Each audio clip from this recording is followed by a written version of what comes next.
Right, I've got three things to tell you. The first, and it's the most important thing, is that Amy McCafferty has passed her exams, which is absolutely wonderful. Amy's been with us for 3 years and she didn't know anything about mortgages before, just has a great attitude, and she's just been absolutely wonderful in knuckling down and getting her exams done. So she's passed both of the exams. The first exam she told us that she was going to do, and she came back in on the Monday and said that she had passed it, and then she had gone rogue and not told us that she was sitting the second exam, and she came in one day and said that she had passed it, and we were just so pleased, because it's tough. It's tough when you are working and you've got to study on top of that. So hats off to her, that's great. We're going to start her off on the remortgages, and then slowly but surely we will bring her in and start her on the full purchases. So really pleased about that.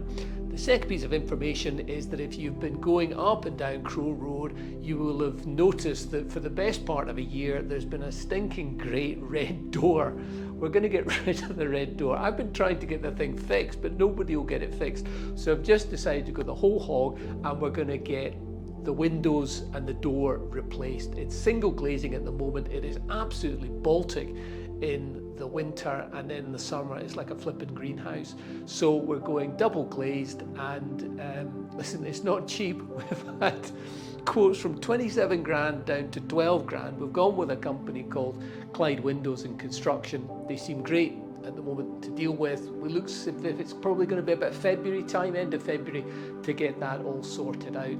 And then the third thing I wanted to tell you about was that the screen, we're going to get a screen, a large sort of 75-inch screen, so that as you're coming down from, I guess it will be Annie's Land Cross, then you will see the screen as you're coming towards the lights. I think it'll be great to drive business. There's so much traffic that goes up and down. So we've got all sorts of ideas in terms of social media, which we're really going at the social media side of things. We've got tips on Instagram, LinkedIn, TikTok, X. We're on everywhere. So if you'd like to follow us there, that would be absolutely great. But we are getting a screen, and that is probably going to be, I think, March. We'll need to wait until we get the windows in, and then once we get the windows in, then we'll be good to go and get the screen. So really looking forward to that, and hopefully that will drive some business towards the firm. Okay, let's talk about rates, shall we? Before we had the budget in October, rates were on the slide, which was good for homeowners. After the budget, what we've seen is that rates have started to climb slowly. Now, I wouldn't be so fascinated with the Bank of England base rate. I would be more interested in what's called the swap rates, the SONIA swap rates, which is the interbank rate. That's the bank rate that banks buy money from one another. And I would be watching the 2-year swap rates and the 5-year swap rates. We've been talking to lots and lots of business development managers from the various banks and building societies, and what they're saying is that they are more geared in terms of what they're doing with rates. They are more geared towards looking at the swap rates. Yes, they will keep an eye on the Bank of England base rate, but on the basis that the Bank of England base rate changes once a month and swap rates change daily, then their finger is on the SONIA swap rates. That's what they're looking at when they are looking to do anything in terms of rates. So where we're at the moment is that the 2-year swap rate is at 4.223%, and the 5-year swap rate is 4.025%. So if we can see swap rates going down to start with a 3, then I think what you'll find is that 2-year deals and 5-year deals will also start with a 3. At the moment, the spread in terms of, let's say, Halifax is between 4.43 for your best 60% loan to value deal and 5.53 up at 95%. That's on a 2-year deal. So you'll see that the swap rates are slightly lower than that. So if the swap rates go down further, then you'll see rates will go down as well. The 5-year deals with Halifax, you're starting 4.29 is the 60% loan to value deal, and 5.34. So you'll see again that the 2-year deals are still slightly more expensive than the 5-year deals. I think that if you're going for a 2-year deal, you need to be confident that rates are going to go down. We've been speaking with business development managers. In fact, Fiona Dawson at HSBC had said that the information that she was hearing was that there was potentially going to be as many as 6 rate changes. They, I think, were saying between 3 and 4 with HSBC. That's what the boss at HSBC were saying. But overall, it seems to be positive news that rates are going to start coming down.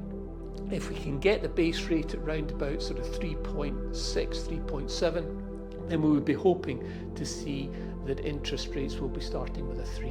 Let's hope so, eh? It's fair to say that the buy-to-let investors in 2024 got an absolute kicking.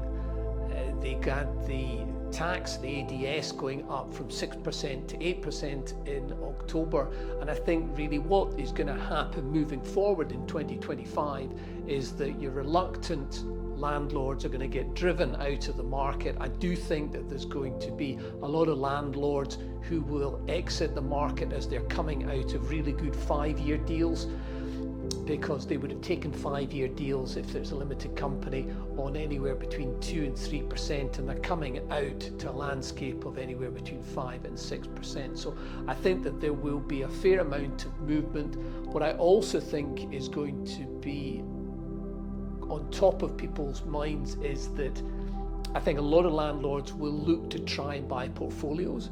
And the reason they'll want to do that is because if you buy 6 properties in one go at the same time, then you avoid the ADS. So I think that there will be a move towards that. If that is the case, then I think it may well be that people will probably start to look at buying 6 or more where the price is maybe under £100,000 and it's maybe be ex-local authority. So this can be problematic in terms of borrowing. I've got an answer for that. And the answer is Aldermore. Aldermore came out and they, first of all, reduced their minimum valuation to £50,000, which is a great help if you're buying ex-local authority property.